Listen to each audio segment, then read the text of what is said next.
উপদেষ্টার চোখে মুখ্যমন্ত্রী শুভেন্দু অধিকারীর সঙ্গে কাজের অভিজ্ঞতা কেমন? জনমুখী প্রকল্পগুলি নিয়ে প্রশাসনের পরিকল্পনাই বা কি কি চ্যালেঞ্জ অপেক্ষা করে আছে রাজ্য সরকারের জন্য? নানা প্রশ্ন নিয়ে মুখ্যমন্ত্রীর প্রধান উপদেষ্টা সুব্রত গুপ্তর মুখোমুখি আমাদের প্রতিনিধি। দেখুন। এসআইআর থেকে বিধানসভার ভোট পর্ব। নির্বাচন কমিশনের বিশেষ পর্যবেক্ষক হিসেবে গত 6 মাসে তিনি একাধিক গুরু দায়িত্ব সামলেছেন। এবার দায়িত্ব আরো বড়। তিনি এখন মুখ্যমন্ত্রী শুভেন্দু অধিকারীর প্রধান উপদেষ্টা। দিন 7 হলো দায়িত্ব নিয়েছেন। এই কদিনে মুখ্যমন্ত্রীর সঙ্গে তার কাজের অভিজ্ঞতা কেমন? নতুন প্রশাসনের সামনে কি চ্যালেঞ্জ অপেক্ষা করছে? নানা বিষয় নিয়ে দুধে আমলার সঙ্গে কথা বলল জি 24 ঘন্টা। দিন 7 হলো মুখ্যমন্ত্রী শপথ নিয়েছেন। এই 7 দিনে অনেকগুলো স্টেপ গভর্নমেন্টের তরফ থেকে নেওয়া হয়েছে। আপনি একাধিক মুখ্যমন্ত্রীকে দেখেছেন পশ্চিমবঙ্গে, ক্লোজলি কাজও করেছেন। 7 দিন হিসেবে নতুন মুখ্যমন্ত্রীকে আপনি কেমন দেখছেন? খুবই কম টেনিওর যদি।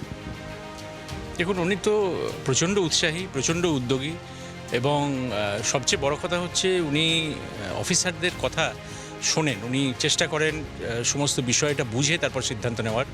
সেটা আমরা খুব পজিটিভ জিনিস দেখেছি, যেটা আগে অনেক সময় আমরা সেই সুযোগ পাইনি যে মুখ্যমন্ত্রীর কাছে গিয়ে তাকে কোনো না কোনো অ্যাডভাইস দেবো, কোনো না কোনো বক্তব্য রাখবো তার কাছে, তারপর তিনি সিদ্ধান্ত নেওয়ার দায়িত্ব তাঁর। কিন্তু তিনি যে আমাদের শুনছেন, এইটা একটা খুব বড় কথা। এবং এখন অবধি আমি যা দেখেছি আমাদের যা সাজেশন ছিল বেশিরভাগই তিনি গ্রহণ করেছেন। রাজ্য সরকারের অনেকগুলো বিষয় খুব জোর দিয়েছেন এবং এই সমস্ত বিষয়গুলো করতে গেলে টাকা পয়সাও লাগবে।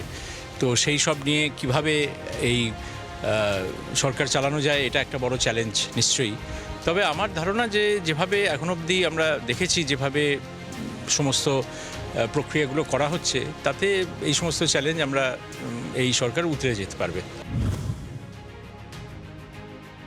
রাজ্য সরকারের কাছে ডিএ পেমেন্ট একটা বড় বিষয়। তারপরে বিভিন্ন প্রকল্প, সেই প্রকল্পগুলো এগিয়ে নিয়ে যাওয়া। রাজ্য সরকার ইতিমধ্যেই সিদ্ধান্ত নিয়েছে যে সোশ্যাল বেনিফিট যে সমস্ত প্রকল্পগুলো ছিল সবগুলোই চলবে, তার সাথে আবার নতুন কিছু প্রকল্প আসবে। সেজন্য সব দিক চিন্তা করে একটা প্রেশার তো কিছুটা আছেই। এটা কি স্যার ডিসবার্স হবে খুব তাড়াতাড়ি এক্সপেক্টেড? আমি তো আশা করব হবে, কিন্তু কি ফর্মে হবে ইত্যাদি সেটা আমাদের কর্মচারী সংগঠনের সাথে আলোচনা করে চিন্তাভাবনা করে সেটা করা হবে। বেআইনি নির্মাণ থেকে শুরু করে ট্রাফিক আইন কঠোরভাবে প্রয়োগ।